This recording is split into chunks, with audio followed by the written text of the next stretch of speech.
All right, class, so the first thing you want to do for the stippling part of the project is you have one of these and one of these pieces of paper. Take one of these, put your name on the back and your period number. Then flip it over to the front. So you notice that there's a grid on your flower here. So you're gonna take a ruler and you are going to measure on this paper the same way that is gridded for you. So you're gonna take your ruler and use the width of your ruler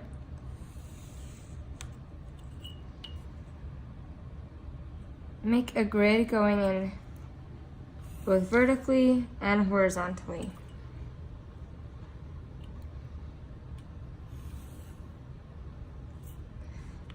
I'm drawing darker so that way you can see in this video, but draw light on yours so that way you can erase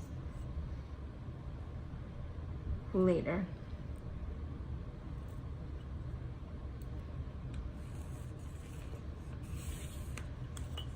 Alright, so I have my grid going in that direction. Now I'm going to do my grid going in the opposite direction.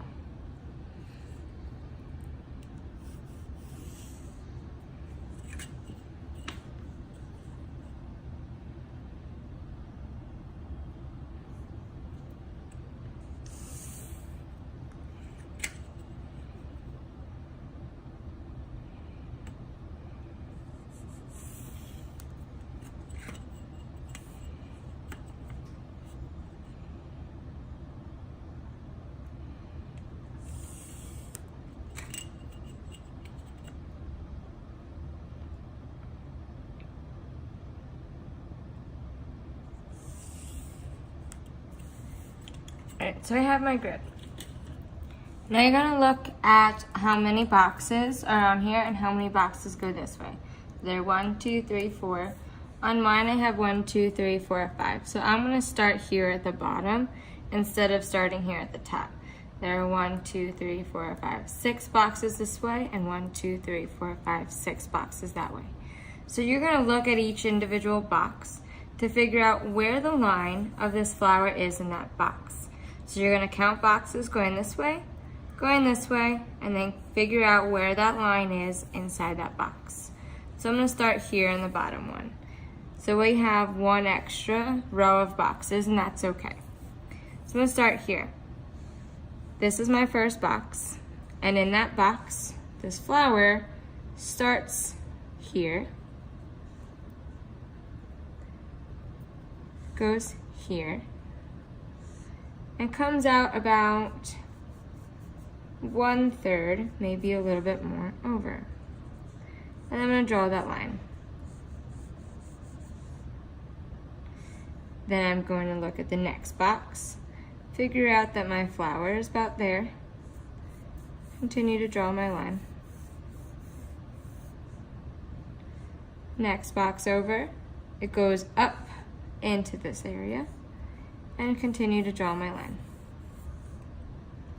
Now I'm going to move up one row and look at this box. So my petal goes a little bit through this intersection.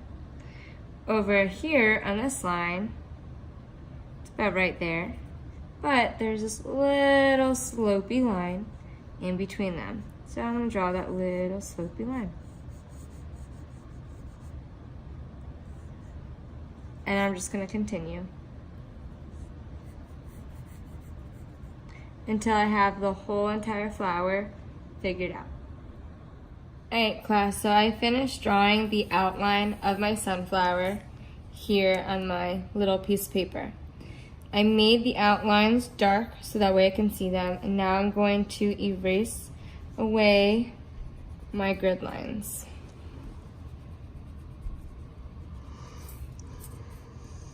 Ooh.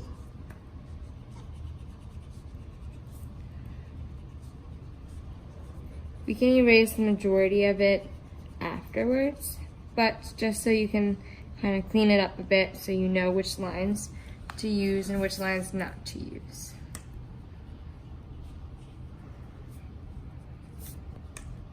All right. Now you want to look at your picture up here and look at the darkness and lightness. You want to find the lightest values and the darkest values and the values that are in between. So maybe like the middle values, like we talked about in our value scale. So for this one, we are doing stippling. And if you remember, stippling is using little dots close together to create the dark values and really far apart to create the light values. So we're not going to outline our flowers with Sharpie. We want to do all of the values using stippling method. So if you look here are my very dark values. So I'm going to use my Sharpie to create my very, very dark values. So I have dots that are really, really close together. I understand it is very time consuming to do this, so we have lots of time.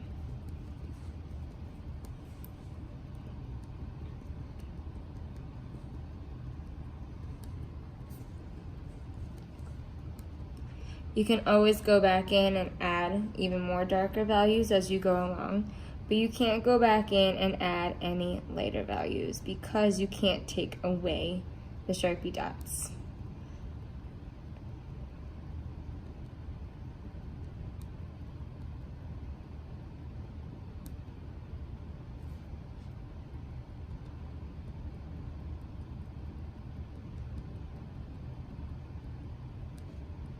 So I'm adding some of my really, really dark values first.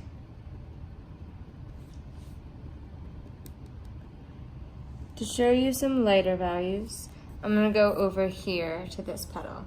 So if you notice, this petal has highlights on it. They're your lightest values, anywhere that you see these white highlights. So for example, this right here is this petal.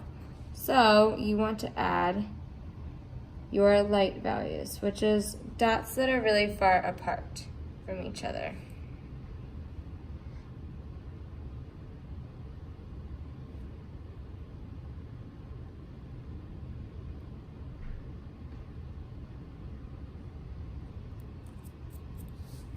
And add in some of your medium values, maybe get the dots a little bit closer together.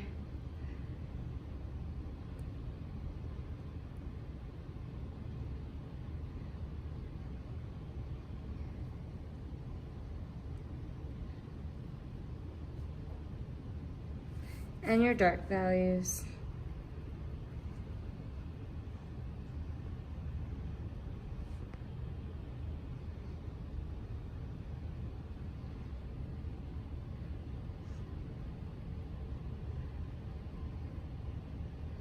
Don't get frustrated or impatient. I know it's time consuming. And I'm sure your arm is hurting by now.